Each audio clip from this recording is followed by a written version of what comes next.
ولغايه دلوقتي حاجه دي اول مره اقولها يمكن، ان انا بحس ان انا لسه ما عملتش سينما اصلا. خرج قال كلمتين وساب الناس تخمن واتقاسموا ما بين معاه وما بين عليه، والتكهنات اشتغلت. يا ترى ايه حكايه محمد سامي، وهل اعتزل التمثيل فعلا؟ محمد سامي خرج في بوست ليه على الفيسبوك وقال انه شغال بقاله 15 سنه دراما وخلاص مش عايز يعمل كده تاني، وسيد الناس كان اخر الحكايات معاه. وقال كمان ان عنده حاجات هيعملها هتاخد من وقته سنتين وهيسافر ليها بره البلد، وساب الناس تضرب اخماس في اسداس حوالين ايه حكايته. قال فعلا الانتقادات اللي اتوجهت له الايام اللي فاتت دي هي السبب ولا لا؟ طيب مسلسل سيد الناس وايش ايش والتريقه اللي حصلت عليهم على السوشيال ميديا كانت السبب ان هو ياخد على خاطره؟ والناس ما سكتتش تكهنات حوالين محمد سامي وقراره، ومش بس كده لا، ده كمان كان قرار محمد سامي وتوقيته غريب جدا. محمد سامي كتب البوست بتاعه الساعه 5 الفجر، ودي حاجه خلت الناس دماغها تروح في حته تانية خالص. واولها ان محمد سامي عمل مشكله مع القرارات اللي اتقال بقالها يومين من مجلس الاعلى للاعلام، وانه ممكن يجي سيرته على العلن، فقرر انه ينسحب ويخرج من الصوره ويريح دماغه. وفي ناس كمان قالت ان هو ممكن يكون استبعاد من الصوره خالص بسبب الالفاظ والكلام اللي ما عجبش ناس كتير في المسلسلات بتاعته. والكلام داير بقاله 24 ساعه، ومحمد سامي قرر ان هو يبقى ذكي جدا وسكت خالص بعد البوست اللي نشره وما اتكلمش، وساب اللي عايز حاجه يقولها ويقعد يتفرج.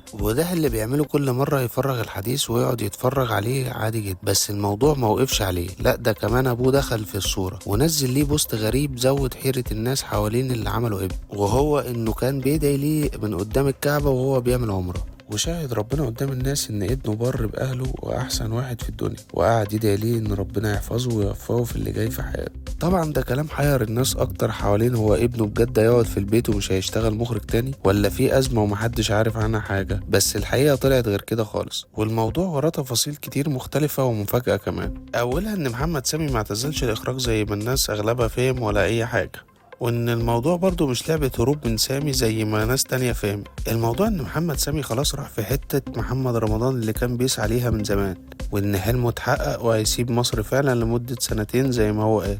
بس ليه بقى؟